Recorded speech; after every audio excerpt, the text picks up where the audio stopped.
Hello and welcome to Urban Outlook. I'm April Eaton. Thank you so much for being with us today. A new exhibit at the Tennessee State Museum captures the lives of the slaves and the slave owners who worked and lived and operated a plantation not too far from here in Robertson, Tennessee. The exhibit is called Slaveholders of Wessyngton Plantation. It gives a glimpse of what it was like during those times for the enslaved African Americans and their white owners on that 13,000-acre plantation. It's a fascinating exhibit because it is all based on a book by an author, John Baker, The Washingtons of Wessyngton Plantation. This is the book, and I want to tell you about this author, about this picture, and how this all came about when he was a 7th grader in school. So let's welcome to the show John F. Baker, who is the author of the book, The Washingtons of Wessyngton Plantation, and also the State Museum curator, who's always a fan for us here, Rob DeHart, who is the exhibit curator for this particular one, but has been with us from time to time to talk about some other exhibits over there at the Tennessee State Museum. Welcome both of you to the show. Thank you. So I want to start kind of with this very first picture, and if Mary Elena, if we can pull that up, and that's the one that's on the cover here. John, talk a little bit about this and how this all came about when you were just a 7th grader, how this sparked not only this book, but this whole exhibit that's at the museum. When I was in the 7th grade, we used a social studies textbook called Your Tennessee, and flipping through the book, I found this photograph of 4 former slaves. And for some reason, I seemed to be drawn to it, thinking they resembled individuals that I had seen before, but at the time, I didn't have a clue that I was actually staring at my own great-great-grandparents. So shortly after we got out of school for summer break, the local newspaper ran a feature article about the plantation, and they had a photograph of the white Washington family that owned the plantation, and they had the same one that was in our social studies textbook. So my grandmother was visiting from Chicago and spent the weekend with one of her older brothers. And so she called my mom and told her to come pick her up, have me to bring a camera because she had something she wanted me to photograph. And so when I got there, she showed me the newspaper article of the photograph, and I remembered it from my 7th grade social studies book. And I said, "Grandmother, this picture is in our history book. Who is this?" And she told me that the couple seated were her grandparents, Emanuel and Henny Washington, who had been born slaves on Wessyngton Plantation. Wow.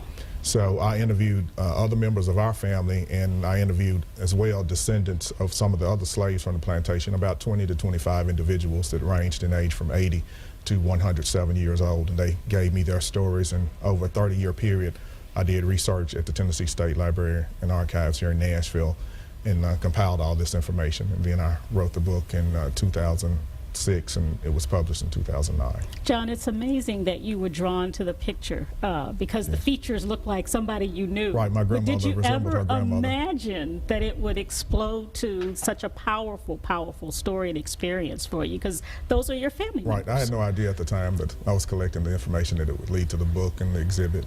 Other things. Wow. And let's talk a little bit about that exhibit, because I know you hear this story. I have chills just listening to how this all came about. But what goes through your mind when you hear the history of that photo, that young man sitting in that school desk in his classroom in 7th grade, and how it has materialized into an exhibit that's there at the Tennessee State Museum? Well, John's commitment to this story is what made the exhibit. We couldn't have done it without him in this book. When we were looking for a way to do an exhibit on plantation slavery, John's book was an automatic one that we wanted to work with, mainly because of the depth of the information that is there. And what John did so well is he shows how enslaved people built lives within bondage. A lot of times when we talk about slavery, we talk about it in vague terms. We don't know a whole lot about the people, but with John's, you really get to know those people, and you get to know what they went through before, during, and after the Civil War, and what happened to their children afterwards. So I think this exhibit, based on this book, has been very enlightening to a lot of people because of the depth of the stories that are involved. Rob, this is a tough story to tell, right? And John, you pipe in here as well. But when you talk about slavery, it's sometimes a message, a story, an experience that people don't want to relive because of the things that happened during slavery, right? But it is part of our history. That's the bottom line, I guess some might say.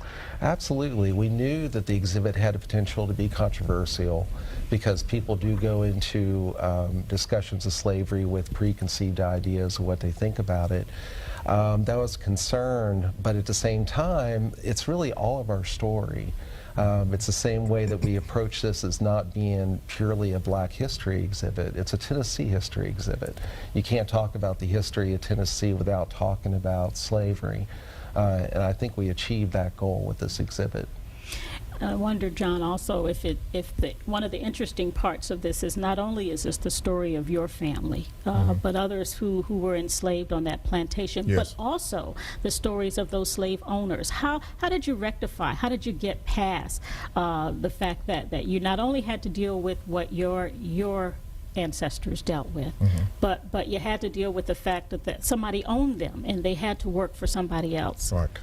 When I first started research, my great uncle, who knew my great great grandparents personally, told me that descendants of the white Washington family, the slave owners, still lived at Wessyngton. So I called them up and told them that I'd seen the newspaper article and I was interested in my family's history there. So they gladly shared information as far as slave birth records. They also informed me that the family had deposited all their records in the Tennessee State Library and Archives in the 1960s. This is on 69 rolls of microfilm, some 11,000 documents.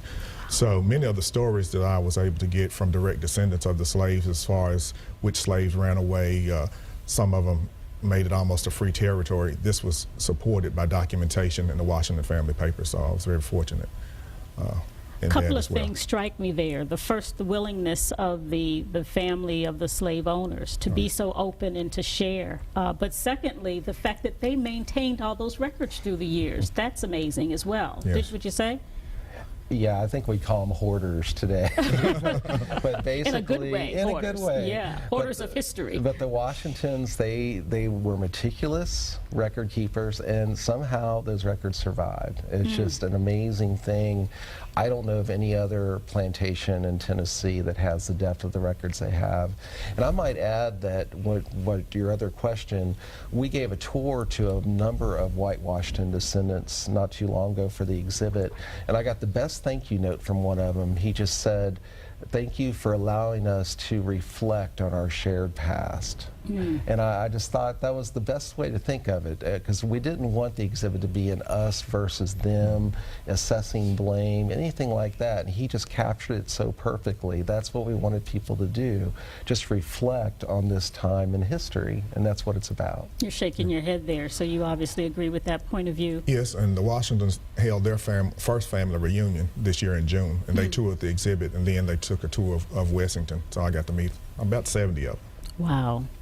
So they were very appreciative for this story bringing their family together, because they had never gotten together before. What's been the reaction to this exhibit thus far? What's been the reaction from, I'm curious, your family members, as you've kind of weave this history into a beautiful story of how they fought and worked for freedom, and then what's been the reaction from the public when they've come to see it? Well, my family, they've been hearing about all this ever since I started 30-something years ago, so Yes. they're not surprised at much of the information. But some of the other descendants, many of them are surprised to find that their families who were enslaved purchased several hundred acres of the land that they were formerly enslaved on, that they became educators, that they founded the first church in our county, and other things. They're very surprised about that. Some of their ancestors actually fought in the Union Army for their freedom. So they're very surprised about all these things and proud of their accomplishments. Right. The reactions I usually get is we tell the story so straight down the center, in that we don't hide the brutality of what it was like, but we also show how they were able to build lives within this bondage. So the reactions I usually get is that for the first time, they're able to see enslaved people as people that had lives, and how they constructed those lives, and what their relationships were like with their owners.